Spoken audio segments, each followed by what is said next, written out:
नमस्कार, मी प्राध्यापक सचिन बर्डे. आज सहज शेतामध्ये फेरफटका मारत असताना माझी नजर जी आहे ती बोरीच्या झाडावर असणाऱ्या या सुगरणीच्या खोप्याकडे गेली. या खोप्याकडे पाहिल्यानंतर मला बहिणाबाई चौधरींची आठवण आल्याशिवाय राहिली नाही. खरोखरच किती सुंदर खोपा आहे, किती कष्टातून बांधलेलं हे या येवल्याशा चोचीनं त्या सुगरणीचं घरटं असतं. यामध्ये बहिणाबाई चौधरी यांनी अतिशय छान प्रकारे वर्णन केलेलं आहे.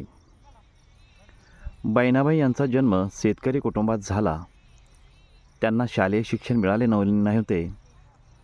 घर,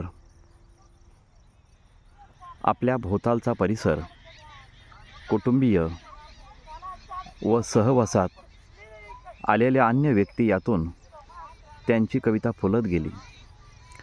अस्सल अहिराणी बोलीत लिहिलेल्या त्यांच्या कवितेत जीवनातील अनुभवांचे चित्रण आढळले. ही जी कविता आहे, खोप्यामधील खोपा, त्यांच्या बहिणाबाईंची गाणी या संग्रहातून निवडली आहे. सुगरण पक्ष्यांची मादी आपल्या पिलांसाठी फार सुबक घरटे विणते. या पाखरापासून माणसाला खूप काही शिकता येते, असा विचार कवयित्रीनं आपल्या या कवितेमधून मांडलेला आहे. आजही शूटिंग करत असताना अनेक पाखरांचा चिवचिवाटसुद्धा आपल्या कानावर येत आहे. आणि खरोखरच किती सुंदर या बोरीच्या झाडाला हा जो खोपा आहे तर तो बांधलेला आहे. ही जी कविता आहे मला माझ्या तोडक्या मोडक्या आवाजामध्ये म्हणावीशी वाटली, म्हणून मी तुमच्यासमोर म्हणत आहे. अरे खोप्यामधी खोपा, सुगरणीचा चांगला, देखा पिलासाठी तिनं झोका झाडेले टांगला. पिलं निजली खोप्यात जसा झुलता बंगला, तिचा पिलामध्ये जीव, जीव झाडाले टांगला.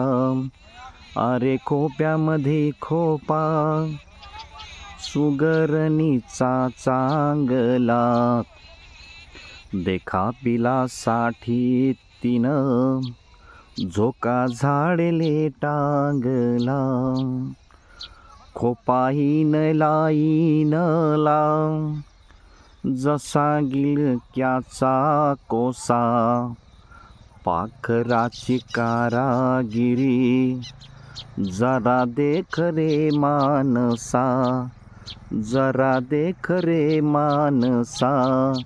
अरे खोप्यामधी खोपा, सुगरणीचा चांगला, देखा पिलासाठी तिनं झोका झाडेले टांगला, झोका झाडेले टांगला, झोका झाडेले टांगला, झोका झाडेले टांगला.